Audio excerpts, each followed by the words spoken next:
Well, good afternoon, Eric. How the heck are you, man? What's up? Well, big story today. Can you take us a little inside, what it's like when a Hall of Famer like Zach Martin's season-ending surgery? What was the reaction like today from the team? Ooh, I didn't even know, to be honest. So, Wow. I mean, that just shows you how everyone's kind of like in their own world as far as when injuries are concerned. But, Yeah. It's unfortunate. Obviously we know the presence he brings to the, the offense. But just the presence he's had in this league, So, I feel for him. Yeah. Yeah, as a great yourself, I feel like you guys have this high sense of responsibility for the team needing you, right? So you've been playing through a lot of stuff, a lot of these games. Where's that line as far as when dude, I can't do it today for you guys? Yeah, I don't know. I feel like that's a good question. I feel like there's guys every week who just push that line and push the boundaries. Everybody has a little injury, whether it's prohibiting them from playing or not. But that's that line is what we work really hard to get back each week and get on the field. So it gets gray sometimes. So we're out there. It gets kind of lonely when you're out there playing hurt too sometimes. So you're the only one feeling it. Mm-hmm. Everybody expects the same product, but you don't feel right, and sometimes it's like that. Going back a week to today on Thanksgiving, DeMarvion Overshown making one of the best individual plays I think I've ever seen. There was a pretty cool moment sounds on the sideline between you two afterwards. What were you thinking when you saw this take place, and how is it playing with a guy like DeMarvion Overshown? No, I didn't even see it when it first happened because they were running a screenplay and it was like my guy. So I was like busting my butt. I was gonna cuss, but I was busting my butt to get over the top of these linemen who are just in a wall. And then all of a sudden I just see him running to the end zone and the crowd cheering. So I was so confused of how it all happened. So I was just like thirsty for the replay when I got on the sideline. But playing with a guy like him, especially this is year 10 for me. So playing with a guy like him, it motivates me. He's doing everything right. He's a great teammate. High energy level, playing unreal right now. So it motivates me to bring my game, every day. So he's been a great teammate, and it's awesome to see him just progress every week. What do you think of his game day look, where he just loads up on sweatbands on the arm? Just more sweat, more. We need more bands, more. I'm like, man, what how he said? I think the record he had 16 on at one point is what he told me was his record of how many bands he's worn, and I think that's just probably 16 too many.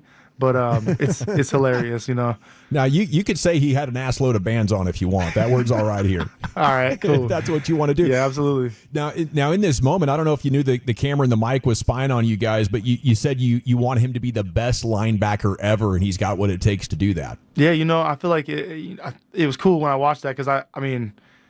At the time, it was just an in-the-moment, intimate conversation between me and him, but I didn't know that it was being recorded at all or anything like that. So even me going back and watching that, I'm like, dang, me and him were really having that conversation during the game. But it's genuine. I feel like we know what kind of skill set he brings to this game. We know what kind of energy he brings to the game. Now it's just like you got to bring it every day. You got to stay consistent. Like you said, we talked about injuries earlier. There's going to be some times where you're not feeling your best, but you still got to bring it. Sometimes. You have a long week. Sometimes there's things off the field that may affect you, where it's like people don't care about that. Your teammates don't care about that. You got to bring it every day, and he has that right attitude and that mindset. So I'm not worried about him. Hey Eric, we kind of talked about because your experience with Mike Zimmer and how you've been with him, and we've kind of seen the defense really play better each week. And is it something that that it does take some time to learn with what Zim wants you to do? Is that really because, like I say, I mean, you guys have done a great job in 5 days of shutting down some really good runners, playing some really good pass defense. Are everybody feeling a lot more comfortable playing in this scheme? Is that kind of where you're at right now? Yeah, I think so. I think everyone's more confident. We've seen a lot of looks and how people are going to try to beat us. So we're starting to get looks a little bit down, but there's always going to be some wrinkles here and there. Sure. At the end of the day, we got to bring it every week. It's like we know we're backs against the wall. Like I said, we're playing with a little bit of confidence in that right now. So we got to keep it rolling. Eric Kendricks with us here on the Fan. Are you aware that you reached the 100 tackle milestone for the season after the game? My wife actually gave me like a little shout out on Instagram about it, so I know because of her. Yeah. You know, she's congratulating me. Crazy. You know, I feel like yeah. You know, I just kind of put my head down to work, and you know, it's just here we are again. You remember your first tackle ever in the pros? In the pros, my first tackle ever. Who it was against, or I don't. okay? I remember my first sack, Okay. my first interception. Who were the quarterbacks? My first sack was Peyton Manning, and my first interception was Mariota. Oh, dude.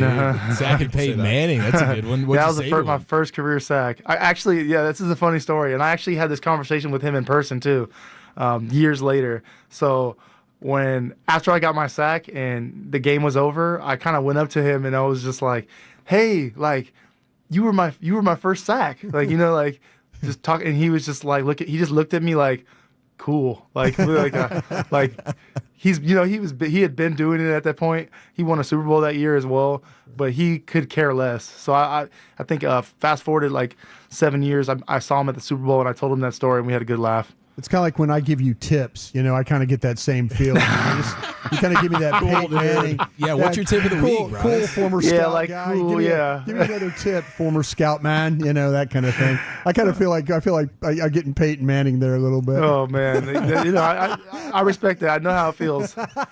It's the Eric Kendricks show here on 105 through the Fan. That's classic. Okay, speaking of keeping it rolling, I know it's game to game and the focus is no doubt on the Bengals. Does anybody candidly say, man, maybe we could make a run at this? Let's do this? Yeah, I think that, you know, we're all collectively on the same page. You know, we all want that run. You know, like you said, you can't overshoot it. You know, you can't think ahead of where you have. But you know, that's what we all want. That we all know what we want. You know what I mean? We know how we started. We know where we're at, and you know, it's just about game by game at this point. So it's My Cause, My Cleats week. What are you rocking with for this occasion? Yeah, so I'm working with Accelerate Education. It's a program that pretty much, you know, gets kids involved with, you know, I'm a big car guy, so it gets kids involved with the automotive space, teaches them skills on, you know, how to work on cars. Pretty much, you know, gets kids that would normally be not doing things or in the streets, and it gets them working on cars. You know, some of them may have an interest, and for me, it's cool because not everyone's going to be, you know, the bookworm, and not everyone's going to be, you know, loving the math problems that they're getting. But, you know, there's other kids that are really good at working with their hands, you know, work good as a team and can get things done. And I think those are great skills to learn. Yeah, no doubt, man. I think that's a kind of a lost art from our generations on down. Not a lot of kids working on cars. That's sweet. So I don't know if you saw that the story, but Joe Burrow bought a $3 million Batmobile. Oh, really? Yeah, I guess it's got like 600 horsepower and it's, you know, it's built out to spec pretty good. What's your biggest vehicular splurging? Oh, what's my biggest? I actually just bought some car parts on Cyber Monday, so I'm very familiar with vehicular splurging. But my So it's the wife. I don't want to name prices really. Yeah, no problem. But I mean, what you got in the garage? What's your favorite ride? My GT3 RS is my Porsche 2019 GT3 RS is probably my most expensive car. But yeah, you know, I have a Nissan GTR R34. It's the one from Too Fast, Too Furious where he jumps over him on the bridge. Yeah, that's the one that I got. I love that car. Have you tried that yet? No, I don't think I'm gonna try that. I got a 1995 Dodge Viper, which was my grandpa's, which I bought a lot of parts for. That's what I'm gonna be fixing up this off season a little bit more. 1993 Mustang LX, that is, you know, my high school dream car. And then I got a Cadillac CT5e Blackwing. That is my daily driver with the car seats in the back. I love it. Now, this Porsche 911, this looks like a race car. Do you ever get out on like a track or anything and whip it around? Yeah, so like, you know, anytime someone's like, oh man, you should build this car out to be like the fastest car ever, a track car, and I'm just like, no, you know, I kind of have my track car that you know, the Porsche is just so automatic. You know, you could drive it to the track, you can drive all day on the track, and then you can drive it home. So it's just super dependable. It looks cool, and it's just like, the power is instant. It's awesome. Yeah, this thing does look really, really sick. What color is it? It's chalk gray. Got the yellow roll cage in it.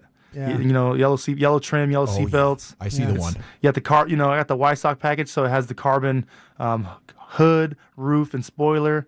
The carbon ceramic brakes. So the braking on the Porsche is actually the best quality of the Porsche to me. Besides the sound of it. Yeah. I've driven Ferraris, I've driven all types of cool, awesome cars, but the brakes in the Porsche is what I think separates it. Now, do you have to take driving lessons, specially to manage that?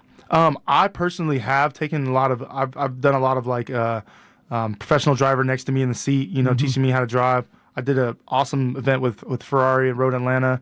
I've done events at Thermal Racetrack in California. Yeah. So I did actually a Bridgestone winter driving school in the snow. Yeah. That we were driving like NSXs in the snow and stuff like that, which when I got back to Minnesota made me a much better like snow driver. And like made me way more aware when I'm on icy surfaces. So that was super beneficial for just everyday driving as well. Were you one of those guys that your teammates then started to call up when they needed rides when it was snowing? Like, hey Eric, I'll be waiting at the corner, man. Can you grab me? You know what? I love being the guy that they call about all their car problems or advice, and I try to lead them in the right direction or introduce them to somebody I know. I hate when they don't ask me for advice and they make a bad decision, because I'm like, man, I would love to help you with this. So I love being that guy. Hey, Eric, can I ask you, I'm not asking price or anything, but those tires in that Porsche, you can burn those things up pretty good, right? On a track? Yeah, those are about $2,000 a set, probably a little bit over that. Yeah, I had a buddy who's a pro golfer that went out to the Texas Motor Speedway and took his Porsche out there, and he burned those tires up pretty good, taking some laps. I was thinking, man, your car sounds like even more high end than his. So yeah, they're sticky tires, but they eat the ground eats them up pretty quickly though too. That's what I thought. Yeah. So can you do any tricks? Like what? Like donuts and stuff? But yeah, you're like going 70 miles an hour and you spin it, or maybe you slide into a parking spot. I don't know. Tokyo drift going on. So part of these driving schools that I've been to has been like you learn like little skills like that to like how to go out of control and regain control. So sometimes you go on the skid pad, or sometimes you launch cars. You just slam the brakes on. You just get to beat the cars up. Like, I love it. That Road Atlanta is a pretty nice course. That's an old school. Like I've seen IMSA races and stuff out there, man.